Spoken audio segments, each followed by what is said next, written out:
How did one empire survive for over a millennium while others vanished within decades? Empires are not meant to last. They rise in fire and ambition, and they fall to arrogance, invasion, or decay. The Assyrians dominated the ancient world and then disappeared. The empire of Alexander reshaped continents and fractured almost overnight. Even modern superpowers struggle to endure a single century without crisis. And yet, Rome endured. From a cluster of huts beside the Tiber River in 753 BC to the fall of Constantinople in 1453 AD, the Roman state, in one form or another, survived nearly 15 centuries. It faced civil wars that tore it apart from within, assassinations that shook its foundations, plagues that emptied its cities, invasions that battered its borders, economic collapse, political corruption, religious upheaval. Still, it endured. What made Rome different? What invisible architecture allowed this empire not only to conquer the world, but to survive it? Rome began not as a superpower, but as a myth. According to legend, twin brothers Romulus and Remus were abandoned as infants and nursed by a she-wolf. When they grew, they quarreled over where to build their city. Romulus killed Remus and founded Rome. The story is violent, symbolic, and revealing. From its first breath, Rome tied its identity to struggle, survival, and dominance. In reality, early Rome was a small Latin settlement surrounded by rival tribes and powerful neighbors like the Etruscans. It was vulnerable, exposed. That vulnerability shaped its character. Survival was never guaranteed. Every alliance mattered. Every defeat carried lessons.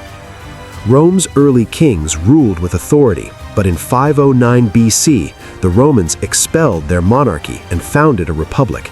They would never again allow one man to call himself king without resistance. Power was divided among elected magistrates, assemblies, and a senate composed of elite families. It was not a peaceful system. Political rivalry was constant. Class conflict simmered between patricians and plebeians.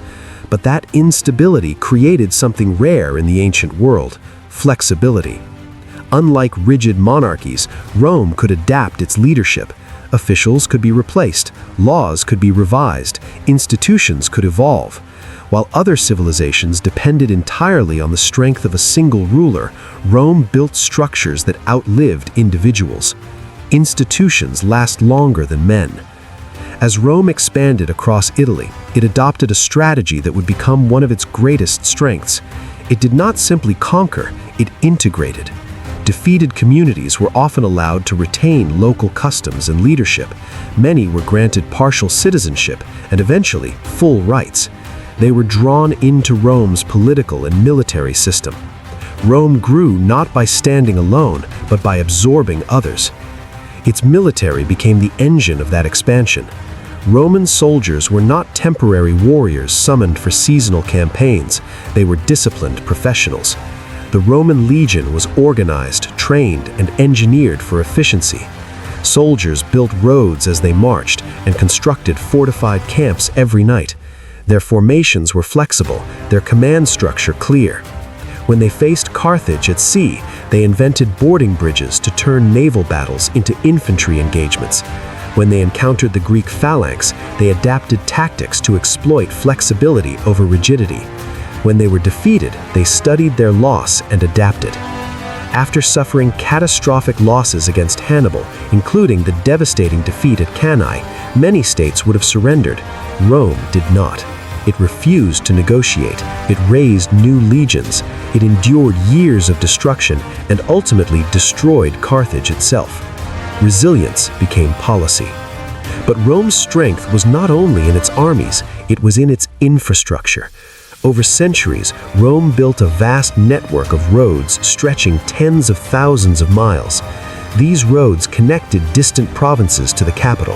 Armies could move quickly to troubled borders. Trade flowed efficiently. Communication traveled faster than in any previous empire. Aqueducts carried fresh water into crowded cities. Sewage systems improved sanitation.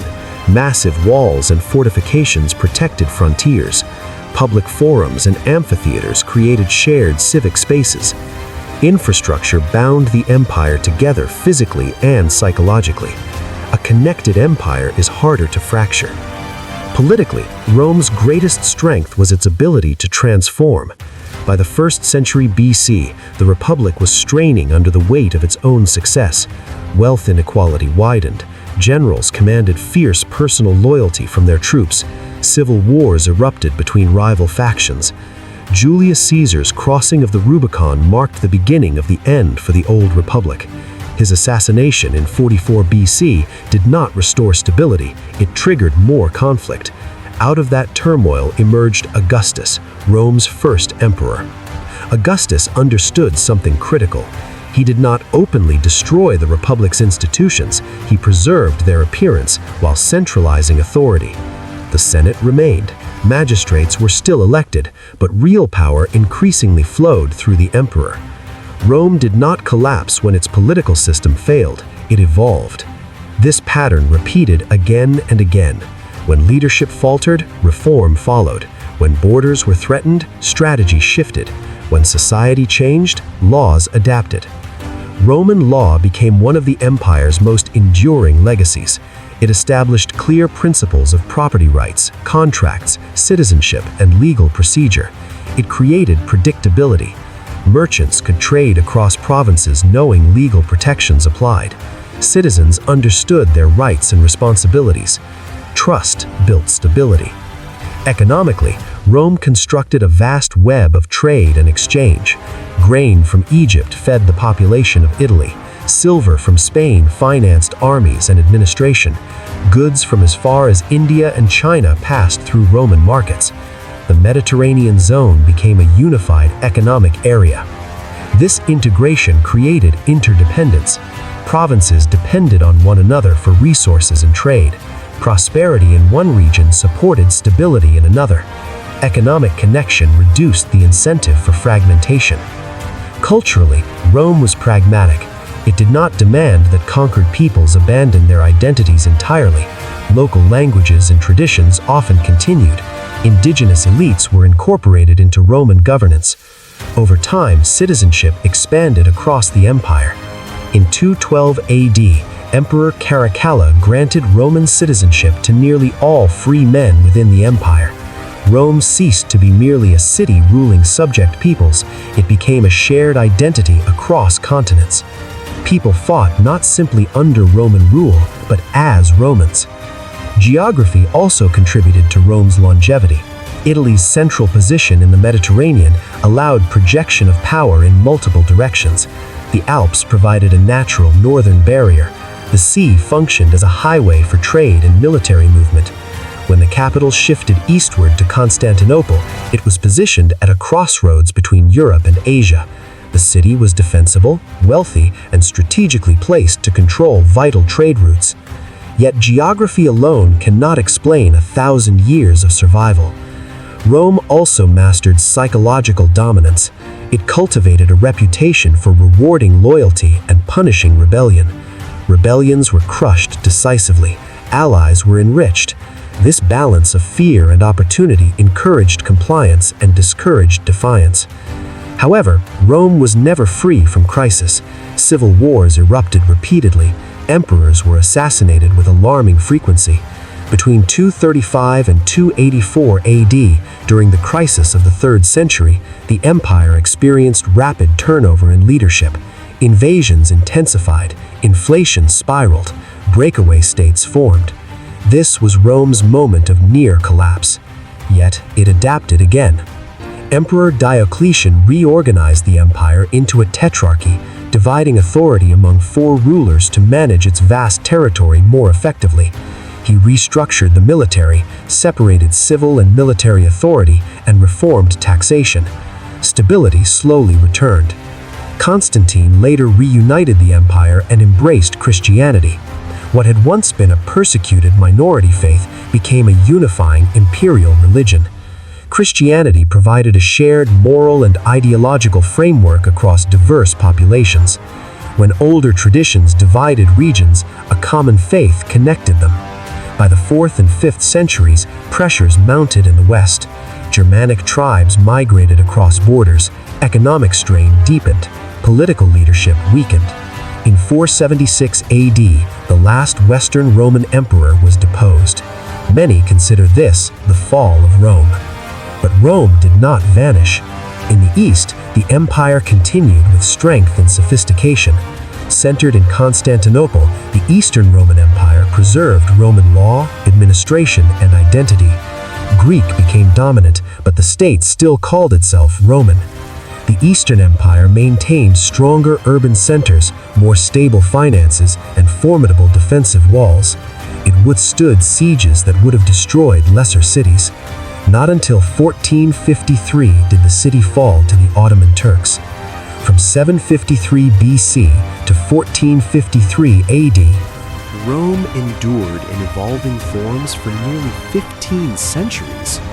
Why? Because Rome understood a principle that transcends eras. Power without adaptability is fragile. Rome changed its government structure. It reformed its military. It expanded citizenship. It codified law. It shifted its religious foundation. It moved its capital. It reorganized administration. Each time it approached collapse, it reinvented itself. Other empires clung to rigid traditions and shattered under pressure. Rome bent and survived. Its influence continues to shape the modern world. Many legal systems trace their roots to Roman law. Concepts of republics, senates, and citizenship echo Roman governance. Military organization and engineering principles reflect Roman foundations. Architecture still employs arches, domes, and concrete techniques refined in antiquity. Even the languages spoken across much of Europe descend from Latin. In many ways, Rome never truly fell. It transformed. The Roman Empire survived for over 1,000 years, not because it was invincible, but because it was adaptable. Not because it avoided crisis, but because it reformed after crisis. Not because it was morally flawless, but because it was institutionally resilient. Empires built only on conquest fade when conquest ends. Empires built on systems, law, infrastructure, and shared identity can endure beyond imagination. Rome teaches that longevity is not about dominance in a single moment.